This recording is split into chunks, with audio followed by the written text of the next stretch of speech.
Готовились старательно и заблаговременно, чтобы как следует встретить День добра. Сухумские школьники, причем даже самые маленькие, отчетливо понимают, насколько важно быть сердобольными, честными и самоотверженными. Прежде чем пойти на уроки, первоклассница из 3-й школы Николь Мика рано утром посетила детский сад и передала свои игрушки в дар малышам. Отрывать от сердца любимых плюшевых друзей было нелегко, однако что не сделаешь ради доброго дела, признается девочка. Ездили в садик. Там я отдала игрушки и сказала: здравствуйте, вот ваши игрушки. Мы старались находить хорошие игрушки, но которые мне не нравятся. И я смогу с ними раздаваться. Добрый пример тоже заразителен, доказывают дети и наперебой рассказывают, с какими мыслями пришли в школу в этот день.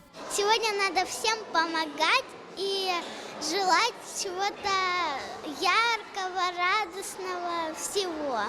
Ученики вместе с преподавателями и родителями провели в классах благотворительный марафон и организовали веселый концерт для поднятия настроения. Собранные деньги отправили в копилку культурно-благотворительного фонда «Ашана». Мы пробовали различные мероприятия, но вот 2 года мы как остановились на марафоне, потому что дети принимают участие, но мне кажется, нужно привлекать и родителей к этому мероприятию. Естественно, родители финансируют это мероприятие, а дети готовят музыкальные номера, выступают и отправляют частичку своего доброго сердца на помощь детям. Гиперактивных детей очень много, и вот привлекать их к добрым делам, это, я думаю, что развивает их лучшие стороны. В другой школе под номером 4 также были организованы уроки добра. В честь праздника во дворе учебного заведения ребята своими руками посадили вечно зеленые растения, пополнили копилку и с самыми добрыми пожеланиями отправили собранные средства на помощь тяжело больным детям.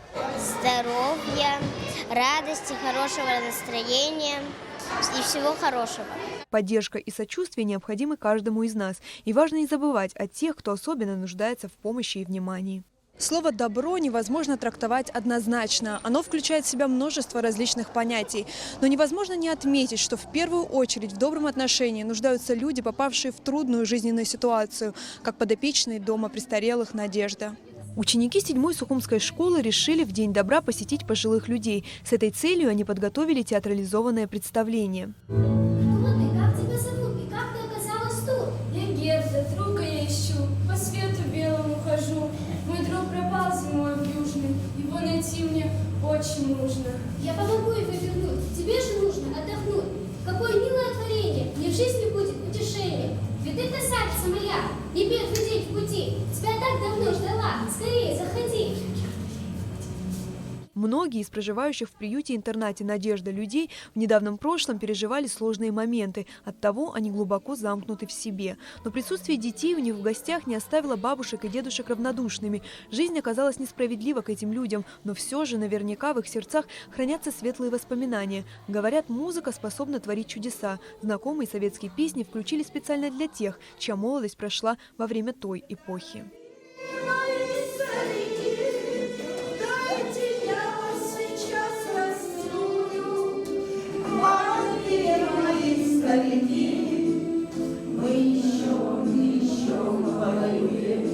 Ребята с большой ответственностью отнеслись к возложенной на них миссии, ведь выступать не перед своими сверстниками, а взрослой публикой всегда более сложно. Мы пришли, чтобы порадовать пожилых людей, от которых отказались, помочь и развеселить, поднять настроение. Им мало внимания все уделяют, и вот мы пришли, подняли им настроение, и чтобы им было хорошо. Важно рассказывать детям, какие способы благотворительности существуют в мире. Ведь чтобы творить добрые дела, в первую очередь нужно делать это с чистым сердцем. Именно сюда мы решили прийти, потому что дети думают, что День добра – это только собрать деньги. Добро не только для того, чтобы собрать деньги, а добро сделать приятно пожилым людям. Я предложила им пойти в этом году провести мероприятие в доме пожилых людей. Они очень тепло отнеслись к этому, с очень таким большим желанием.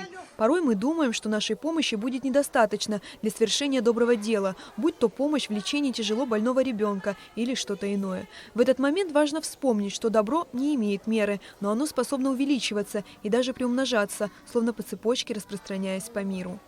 Амелия Бисмарк, Томас Чаковани, Абхазское телевидение.